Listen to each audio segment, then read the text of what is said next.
Okay, so I have to be upfront with you.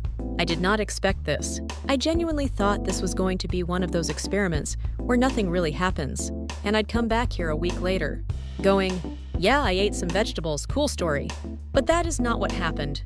What happened was actually a little bit wild, and by day 4, I was texting my friends about it, like some kind of unhinged pepper evangelist. So stick with me, because if you've been struggling with dull skin, those 3 p.m. energy crashes, or eating everything in sight at night, this might actually matter to you. For 7 days straight, I ate at least 1 full bell pepper every single day. Sometimes 2, no other major changes to my diet. Same sleep schedule, same water intake, same everything. I wanted to isolate the variable as much as possible. And look, I know bell peppers are not some revolutionary superfood nobody's heard of. They're just sitting there at every grocery store, usually ignored in favor of something with a more exciting label. But the research on these things is genuinely fascinating, and I think most people are completely sleeping on them. So let me walk you through what the science actually says, and then what I personally experienced, day by day. Let's start with why bell peppers are even worth talking about, because I want you to understand what's actually happening inside your body when you eat them. Not just they have vitamin C, because obviously you've heard that.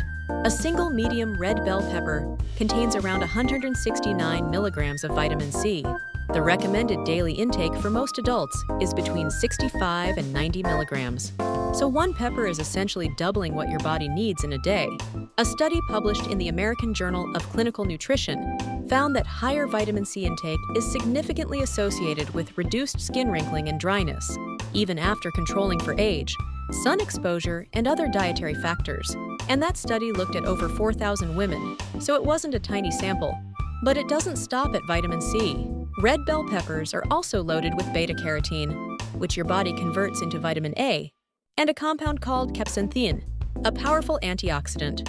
They're also one of the better dietary sources of vitamin B6, which plays a direct role in how your brain produces serotonin and dopamine. That's where things get interesting. Day 1 was basically nothing. I ate a red bell pepper sliced up with lunch, and felt like a person who ate a pepper. There's no magic moment, no immediate glow. That's important to say because your body simply does not work that fast. Day 2, I roasted them and threw them into eggs in the morning. Still nothing dramatic, but I noticed, and I almost didn't register this until later, that I hadn't really craved anything sweet after dinner. Now, I'm someone who almost always wants something sweet in the evening.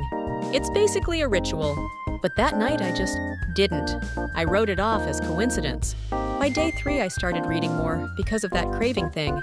Bell peppers contain about 2.5 grams of dietary fiber per medium pepper, and fiber slows the absorption of sugar in your bloodstream, helping keep insulin levels more stable. More stable insulin means fewer of those sharp hunger spikes that send you to the pantry at 10 p.m. A 2021 review in the journal Nutrients found that increased dietary fiber intake was associated with significantly reduced overall caloric intake and reduced sugar cravings across multiple trials. So what I experienced on day 2 had a real physiological explanation. Day 4 is when my skin started looking different. I took photos every day, and when I looked back, there was a noticeable difference. Less puffy, slightly more even in tone. This makes sense when you understand what vitamin C does for your skin. At a cellular level, it's a critical cofactor in collagen synthesis. Without adequate vitamin C, your body cannot properly produce collagen. That's not opinion, that's basic biochemistry. Research in Nutrients in 2017 confirmed that vitamin C directly stimulates collagen production and neutralizes free radicals, one of the primary drivers of premature skin aging. Hey, real quick, if you're finding this interesting, please give this video a like. It genuinely helps this kind of content reach more people who might need it, and it takes half a second. Okay, back to the peppers. Day 5 was my favorite day because I had one of those genuinely productive afternoons where I just got through everything. No crash around 3 p.m., no reaching for coffee as a crutch. I want to be careful here. I'm not claiming bell peppers give you energy like caffeine, but they support consistent energy through a few pathways. Vitamin B6 helps your body metabolize carbohydrates and proteins more efficiently. The iron content supports oxygen transport in the blood, and the antioxidants reduce systemic inflammation. which is one of the most underrated causes of fatigue. A study in psychosomatic medicine found a significant link between higher antioxidant intake and lower levels of reported fatigue, independent of sleep quality. When your body is constantly fighting oxidative stress without enough antioxidant support, it's quietly exhausting. Give it what it needs, and things start to shift. By day 6, the craving thing was undeniable. I've done other food experiments, cutting sugar, going higher protein for a week, and I know what white-knuckling cravings feels like. This was different.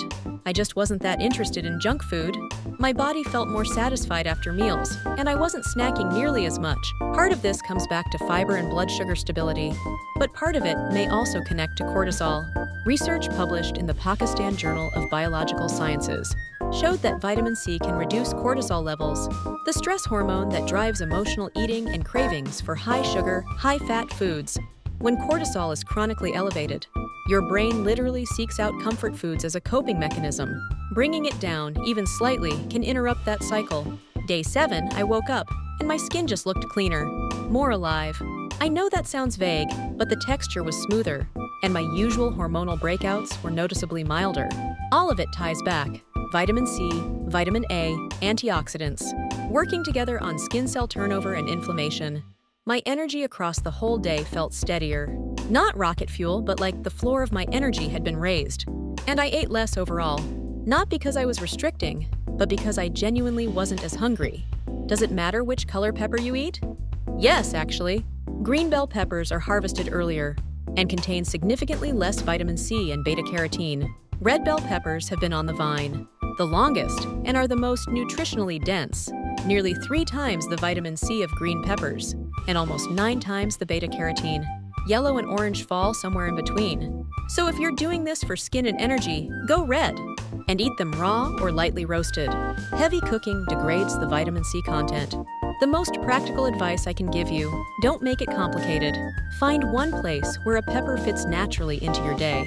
Slice it into scrambled eggs, throw it into a stir-fry, dip it in hummus as a snack, blend it into a sauce. I made a roasted red pepper soup one afternoon, and it was honestly one of the best things I ate all week. 1 pepper, 1 day, 7 days in a row. That's the whole experiment.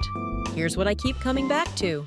We live in a world saturated with supplements, powders, and expensive routines that promise to fix your skin, your energy, your cravings. And sometimes the answer is just sitting quietly in the produce aisle, costing about 80 cents, waiting for you to notice it.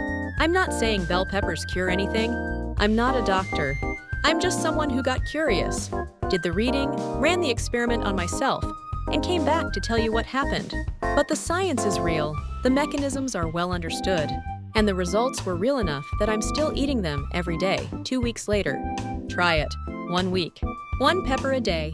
Drop a comment and tell me what happened, especially if you notice something different with your cravings, because that one surprised me the most. And if you want more content like this, real experiments, real research, no fluff, hit that subscribe button. New videos every week, and I'd love to see you back here. Take care of yourself. Eat your peppers. See you in the next one.